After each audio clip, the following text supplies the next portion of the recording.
Senator Carper, you're recognized. Thanks so much. I had a chance to, Madam Chairman, to say hello to these gentlemen a bit earlier before I went to another meeting, and we're in and out. We're voting on the floor. We got other committees and meetings, so I apologize for being not a constant presence in your life for these 2 hours. A couple of you have served in the military. I know anybody ever in the Navy? Yeah, Navy salutes Navy, and good to see you. Welcome. Anybody ever served in the Army? Yeah, there you go.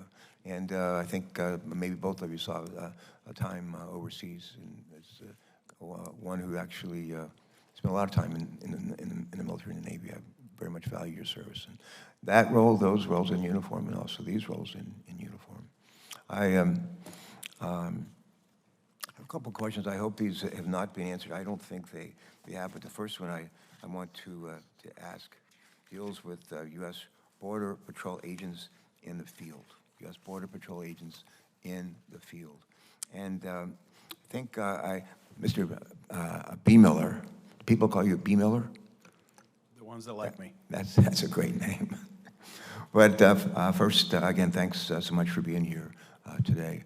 And the insight you shared with us is critical to this committee. It's valuable to me, and I think to others as we work to support the Department of Homeland Security and its missions to maintain a safe and secure southwest border. I've been privileged to serve, but in the committee, been in the Senate for 22 years. I've been on this committee since it was first founded, created out of this committee on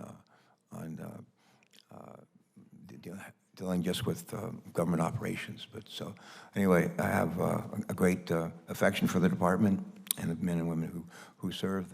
And I think it was about 2 years ago, in 2021, the Department of Homeland Security announced a new position with U.S. Customs, within U.S. Customs and Border Protection, and that is the Border Patrol Processing Coordinators. Border Patrol Processing Coordinators. I don't know if this has already been discussed, but if it has, forgive me, but I want to drill down on it again, if we could. These coordinators, as I understand it, assist CBP agents with the care and processing of migrants and allow Border Patrol agents to focus on their law enforcement duties in the field. And Chief B. Miller, can you just expand for us, if you will, on the effectiveness of these new processing coordinators? Presently, is there a sufficient number of processing coordinators to allow Border Patrol agents to better resume their duties in the field? Go ahead. Thank you, Senator. You're welcome. Thank you. Appreciate it. Thank you for the question. So absolutely necessary, as are many of our partnerships that we work with. The Border Patrol Processing Coordinators, we have almost 1,200 of them to date. Every support we get to return a Border Patrol agent back to the line is well received. While we have those 1,200 Border Patrol Processing Coordinators, we're still far from returning all of our Border Patrol agents back to the line. They are conducting duties, as I mentioned in my opening statement, far beyond the scope of their responsibilities. We need to get them back to the line. They have an important mission, an important role. All right, thank you. Let me follow it up with a question. Again, of you, Chief B. Miller, also Director Davies, if you would. Throughout the time he's been in the Senate, I've really focused on root causes in this committee, and frankly, in other committees as well. Not just the symptoms of challenges or problems, but what are the root causes? What are we doing about it? What can and should we do about them?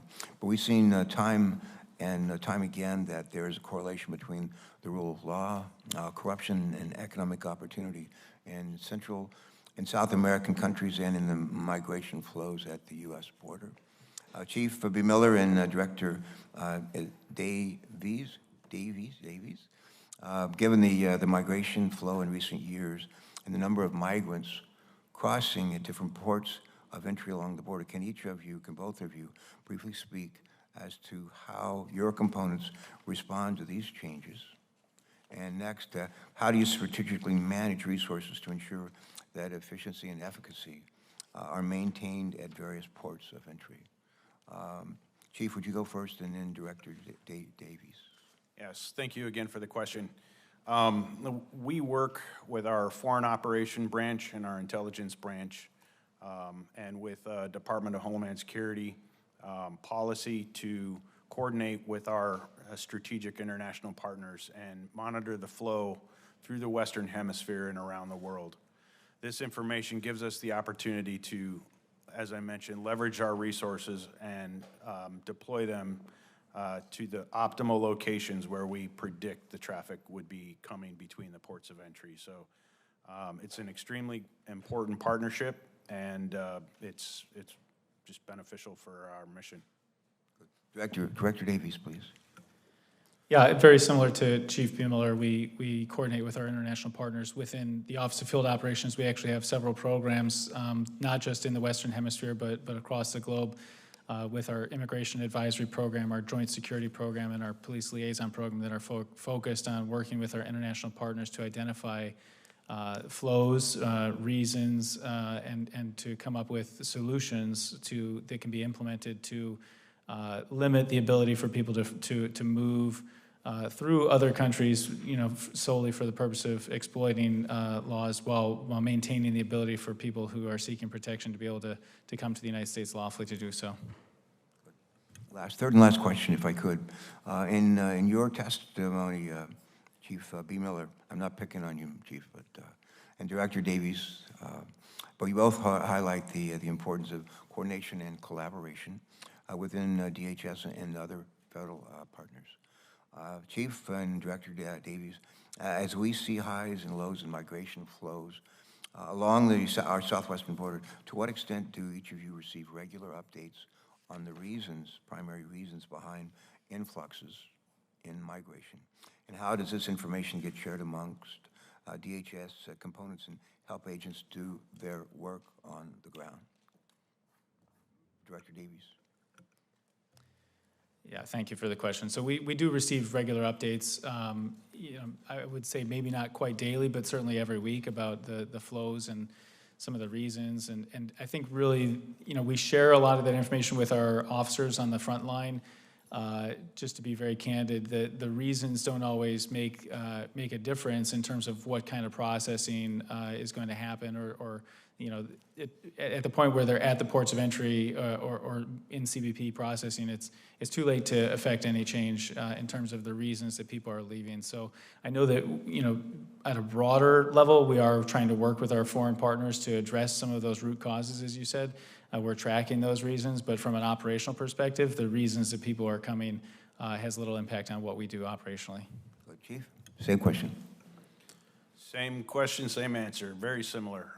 We do monitor some of the push factors, but again, the intention of migrating to the United States does not have an effect on the way that we respond. Regardless of their intentions for coming here, reasons for fleeing their countries, economic or otherwise, we still plan our operations based on the movement of individuals crossing through the hemisphere. Good. Madam Chair, I'd ask another 1 minute, if I could, just to say a closing thought. Several of us on this committee have been up and down the Central America and Latin America for quite a number of times, for quite a few years. And there's a reason why they want to come up here, and it's because their lives are, in many cases, miserable. One of the things that is making life tough for them is the weather, droughts. And a lot of folks who used to be able to grow coffee and other commodities, they're not able to do that anymore and make a living. One of the other things that I've noted is we have gone for too long periods of time, like Honduras. I remember for a number of years, maybe 2 or 3 years, we didn't have any ambassadors, Senate-confirmed ambassador in Honduras. Right now, we don't have a Senate-confirmed ambassador in Colombia, and we need Senate-confirmed ambassadors in all those countries to help ride herd and make sure that the folks that are leading those countries are behaving and that we're being a good partner to them. And the 2 points. One, when we have good folks, good candidates have been nominated, serving these ambassador positions, we need to seriously take them up and get them done and put them to work. And the second thing is drought, source of drought. I think we have pretty good ideas of what's causing it. It's climate change. We're doing a lot about it. We need to continue to do that. Thank you, ma'am.